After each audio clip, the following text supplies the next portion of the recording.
Kaixo guztioi, Amaia Zuriaga naiz, ingurumen zientzietako azken urtean dagoen ikaslea, eta nire gradu amaierako lana aurkeztuko dizuet. EHUko Farmazia Fakultatearen jasangarritasun planeko adierazleen aukeraketa. Garapen jasangarria giza sistemak gaur egungo belaunaldien beharrak asetzeko garatu duen gaitasuna da, etorkizuneko belaunaldien hazkunde eta garapenerako baliabideak eta aukerak arriskuan jarri gabe. Hala dio Nazio Batuek 1987an jasotako Brundtland txostenak. Beste era batera esanda, denboran zehar oparotasun ekonomikoa lortzeko gaitasuna litzateke, planetako sistema naturalak babestuko lituzkeena eta pertsonei bizi kalitate handia emango liekeena. Hots, jasangarritasuna edo iraunkortasuna 3 dimentsio horiek osatzen dute, atal ekonomikoak, sozialak eta ingurumenekoak. Hezkuntzan ere, aspalditik hasita daude jasangarritasun tridimentsional hori kurrikulumean txertatzen, eta ikasleak ingurumen, gizarte eta ekonomia arloko gatazkak ezagutzeko hezten. Rio de Janeiron 1982an eginiko ingurumenari eta garapen jasangarriari buruzko munduko biltzarrean esanda, hezkuntza funtsezkoa da garapen jasangarria sustatzeko eta pertsona guztiek garapenari eta ingurumenari buruzko gaiak erabiltzen duten gaitasuna hobetzeko. 2000tik aurrera, goi mailako hezkuntza erakundeek garapen jasangarriaren ikuspuntuak txertatu zituzten, Nazio Batuen garapen iraunkorrerako 2030 agendaren helburuak jarraiki.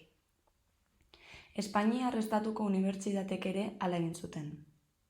Euskal Herriko Unibertsitateak ere EHU Agenda 2030 garapen iraunkorrariekin jarri zuen abian, irakaskuntza ikaskuntza, berdintasun, inklusio eta ingurumen kudeaketarako politikak diseinatu eta garatzeko. Unibertsitatearen jasangarritasun egoera ezagutzeko eta denboran zehar hartzen ari den norabidea zein den jakiteko, ebaluazioa beharrezkoa da. Are gehiago, garapen iraunkorrerako helburuak unibertsitatean txertatzeko eman behar diren 5 pausoetatik bat, unibertsitateek helburuei buruz egiten dituzten ekintzen jarraipena, ebaluazioa eta komunikazioa bermatzea da. Ebaluazio tresna eraginkorrak dira adierazleak, zeinak aztertu daitezkeen datuak biltzen laguntzen duten erreminta metriko gisa aurkezten diren, eta erabakiak hartzeko prozesuan laguntzen duten. Are gehiago, ez dira soilik emaitza baten neurketak, baizik eta aldaketaren norabidearen seinaleak ere badira. Oro har, adierazleen abantaiak dira jardun oinarriak ezartzeko gaitasuna, praktika hobeen eta aukeren identifikazioa, hobekuntzarako prozesu dinamikoen sorrera eta informazio garrantzitsuaren bilketa, kuantifikazio eta hedapenerako mekanismoen ezarpena. Farmazia fakultatean hainbat dira jasangarritasunaren izenean egin diren ekintzak eta proiektuak. Campus Bizia Lab CBL proiektuak, Gazte Enpatia programa eta hezkuntza berrikuntzarako proiektuak hala nola. Hala ere, jarduera guzti horiek modu isolatu baten egin dira, eta ez aurretik definituriko plan edo estrategia baten baitan. Hori dela eta, Farmazia Fakultateko jasangarritasun batzordean, fakultateko jasangarritasun plana garatzeko beharra azaleratu zen, eta horren barruan, jasangarritasun adierazleen zerrenda sortzea izango da lehen pausua. Gaur egun arte lortutako datuak eta etorkizunean errepikatu ahal izango diren neurketen bidez, jasangarritasun egoeraren eboluzioa deskribatzeko tresna gisa jokatuko dute adierazleek. Nire grala, etorkizuneko Farmazia Fakultateko jasangarritasun planaren bidez eraldatu edo garatzeko memoria da, eta bere helburu nagusia plan hori aurrera eramateko metodologia diseinatzea da. Horretarako, adierazleak propio aukeratuz, adierazle horien neurketa unitateak zehaztuz eta datuak lortzeko nora edo norengana jo adieraziz. Lan bibliografikoa izanik, goi mailako hezkuntza erakundeek aplikatutako garapen jasangarriko adierazleen bilaketa azterketa bibliografikoaren bidez garatu da. Horretarako, lehenbizi, mundu osoko unibertsitateek erabiltzen dituzten jasangarritasun adierazleen bilketa burutu da. Web of Science datu basea erabili da bilaketa bulearraz baliatuz. Bilaketa ingelesez eginda artikulu gehiago lortze aldera, eta 2000 eta 2025 urteen artean argitaratutakoak bilatu dira. Data horiek aukeratu dira zenbat eta lan berriagoak izan informazioa eguneratuago egotea espero izan delako. Alta, tartea gehiegi mugatzea ekidin da, informazio garrantzitsua ez galtze aldera. Horrez gain, Google Eskolar bilatzailea ere erabili da, bilaketa orokorragoak egiteko. EHU mailan, Agenda 2030aren inguruan egindako txostenak espresuki bilatu dira, zeinak EHUko iraunkortasun zuzendari den Estibaliz Saez de Kamararen artikulu akademikoan oinarrituta dauden. Unibertsitate mailan egun dauden adierazleetariko asko oinarri bezala erabili baitira fakultaterako. Orotara 22 artikulu lortu dira. Ondoren, artikuluen laburpenak irakurrita, interesgarrienak jaso dira Zotero erreferentzia bibliografikoen kudeatzailean gorderik. Gordetako artikuluak osorik irakurrita dokumentu batean zirriborro gisa ideia garrantzitsuenak batu dira, baita adierazleen zerrenda bat osatzen joan ere. Artikuluen iragazketa 3 irizpideren arabera eginda.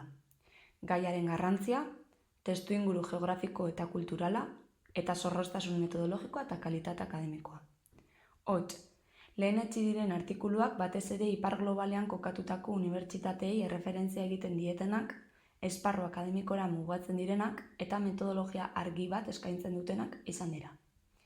Adierazleak berriz, fakultatearen ezaugarrien eta egingarritasun edo bideragarritasun mailaren arabera iragazi dira. Hots, datuak lortzeko zailtasunak eragiten badituzte, baztertu egin dira. Azkenik, bibliografiatik hautatutako adierazleez gain, proposamen pertsonalak ere batu zaizkio zerrendari, zeinak, batik bat, fakultateko ikasle hoien gral batzuk irakurtzaren ondorioz proposatu diren, datu zehatzak helarazten dituztelako, iraganean neurketak egin baziren, etorkizunan ere hala izango delakoaren seinale. Edota fakultateko buletineko berrietan zein fakultateko CBL proiektuen azalpenetan oinarritu diren horietariko asko, garapen iraunkorrerako helbururen baten baitan eta are gehiago adierazle berdin baten baitan neurketa gisa erabil baita daitezke. Antolaketari dagokionez, garapen iraunkorreko helburuen arabera taldekatu dira EHUk egin bezala. Hortaz, adierazle asko jada sailkatuta aurkitu dira artikuluetan eta adierazle propioak edo jadanik sailkatu gabekoak antzekotasunaren arabera taldekatu dira. Hots, gaiak helburuetariko zeinekin duen harreman handiena izan da kontuan. Adierazleez gain, taula batean neurketa unitateak ere zehaztu dira, kopuru absolutua edo ehunekoa adibidez. Horretaz aparte, etorkizunean jasangarritasun batzordeari adierazleen datu bilketa prozesua errazte aldera, datuak lortzeko iturria, nora edo norengana jo, ere jaso da. Iturri horiek lortza posible izan da dekanatzako kideen laguntzari esker. Lanaren emaitza, garapen iraunkorrerako 13 helburuen baitan antolatutako 76 adierazlek osatutako taula da. Adierazle gehienen gaineko neurketak jada eginda badaude ere eta datuok lortzea posible bada ere, adierazle batzuen kasuan ez da daturik existitzen. Batzuen kasuan interesgarritzat jo da etorkizunean jasangarritasun batzordeak neurketak aurrera eramatea.